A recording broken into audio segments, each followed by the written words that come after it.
you've got to do is wake up tomorrow morning, listen to the headlines, and see what this government... Order. I will not tolerate such behaviour. Starmer leadership crisis. When almost half of your own voters want you gone, either immediately or before the next election, you're not having a bad week in politics, you're having an existential crisis. Keir Starmer just got hit with polling that shows 45% of Labour voters think he shouldn't lead the party into the next election, with nearly a quarter wanting him out right now. Not next year, not after some face-saving interval, but now. And his response? To insist he's utterly focused on the cost of living while his party is in fourth place in some national polls and his own backbenchers are openly discussing who should replace him. If this is what winning a landslide election looks like, losing must be absolutely catastrophic. So buckle up because we're about to dissect possibly the most dramatic collapse in political fortunes in modern British history, where a prime minister with the massive majority is fighting for his political life less than 18 months after winning power, where his own voters have turned against him in numbers that would make most leaders resign immediately, and where every attempt to change the narrative just makes things worse. This is Keir Starmer's leadership crisis, and it's not getting better anytime soon. Right, let's talk about these numbers because they're absolutely brutal. The poll carried out on November 12, 13 and reported by The Times surveyed 2,100 people and found that 23% of Labour voters think Starmer should quit now. Not after careful consideration, not after giving him more time, but immediately.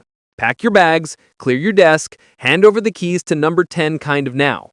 That's nearly 1 in 4 people who voted for Labour wanting their own prime minister gone before he's even had time to implement most of his manifesto. But it gets worse. Another 22% say he should stand down at some point before the next general election.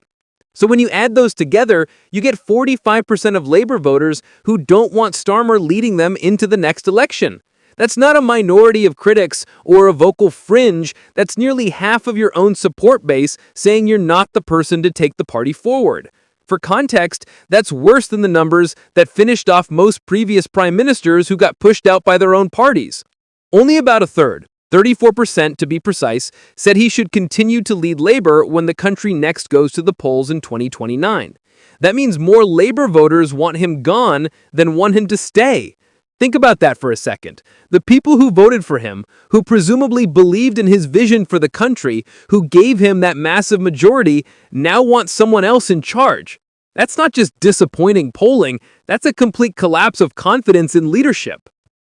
And this comes right after a briefing war erupted over suggestions that Wes Streeting was plotting a leadership challenge. We've already covered how toxic number 10 has become, how Starmer had to apologize to Streeting for his own staff briefing against him, how the whole thing made the government look completely dysfunctional. Well, this polling shows exactly what impact that chaos has had on public confidence. When your own voters see you can't control your office or stop internal warfare, they start looking for alternatives. Labour has been pushed into fourth place in some national opinion polls, which is genuinely remarkable for a governing party with such a large majority. Fourth place, behind the Conservatives they just demolished, behind Reform UK, which didn't even exist in its current form a few years ago, and behind whoever's in third depending on the poll. That's not just unpopular, that's historically bad. It suggests that Labour's victory in the last election was more about people rejecting the Conservatives than actively embracing Labour's vision.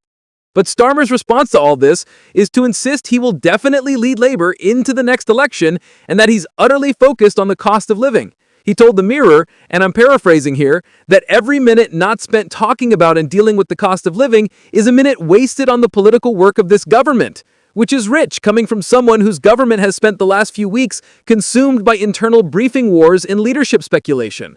It's like your house is on fire, and you're insisting everything's fine while telling people to focus on redecorating the living room. His quote is worth examining in detail because it reveals both his strategy and his desperation. He said every minute that's not spent talking about and dealing with the cost of living is a minute wasted on the political work of this government, which sounds reasonable until you realize that his government is the one creating the political drama through internal dysfunction and briefing wars. He's essentially saying, stop paying attention to all the chaos we're creating and focus on what I want you to focus on, which isn't how politics or public opinion works. Starmer insists he understands that cost of living is the #1 issue for voters and promises the budget will have labor values right through it. But here's the problem. Voters don't trust him to deliver on cost of living when they can see his government is falling apart. You can have the best policies in the world, but if people don't believe you're competent enough to implement them, those policies are worthless. And right now, nearly half of labor voters don't think Starmer is the person to lead them forward. The really damaging part of this polling is what it reveals about the disconnect between Starmer's perception of his position and reality. He seems to think if he just keeps talking about cost of living and promising to deliver labor values, people will forget about the chaos and give him credit for trying. But voters aren't stupid. They can see that a government that can't stop its own staff from briefing against cabinet ministers probably can't fix complex economic problems either. The comparison to previous prime ministers facing similar crises is instructive. When Theresa May's support among conservative voters collapsed, she was gone within months. When Boris Johnson lost the confidence of his party, he was out. When Liz Truss crashed the economy, she lasted 49 days. Starmer has worse numbers than most of them had at their lowest points, but he's insisting he's going nowhere. Either he's got a plan to turn this around that nobody else can see, or he's in complete denial about how serious his situation is. What makes this particularly painful for Labour is the timing. They're not even 2 years into what should be a full 5-year term. They've got a massive parliamentary majority that theoretically gives them the power to do whatever they want. They should be implementing their vision, transforming the country, building a legacy. Instead, they're in 4th place in polls. Their own voters want their leader gone, and they're consumed by internal warfare. It's a spectacular waste of political capital and opportunity. The mention of people wanting to give their kids a treat, go out for a meal, have a holiday, is classic political messaging that's probably been focus grouped to death. But it rings hollow when the person saying it is presiding over a government that looks increasingly chaotic and incompetent. Voters might want those things, but they don't trust Starmer's government to deliver the economic conditions that make them possible. And when your own voters don't trust you, everyone else is certainly not going to. The budget that Starmer promises will have labor values is interesting because it suggests the government thinks their problem is policy rather than competence and trust. They seem to believe that if they just announce the right mix of spending and taxation, voters will come back to them. But that fundamentally misunderstands why people are turning away. It's not that Labor's policies are wrong, it's that people don't believe this government can effectively implement any policy at all.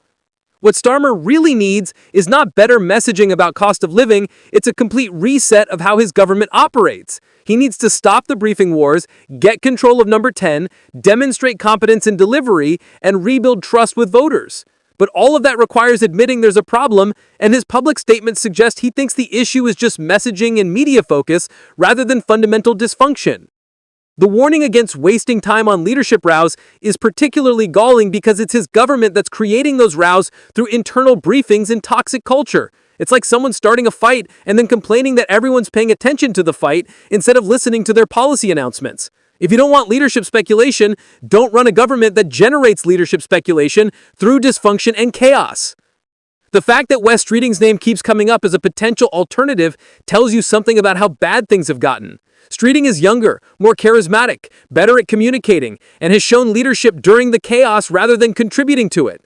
When your own cabinet ministers are looking more prime ministerial than you do, your position is fundamentally unstable, and when 45% of your voters want you gone, that instability becomes existential.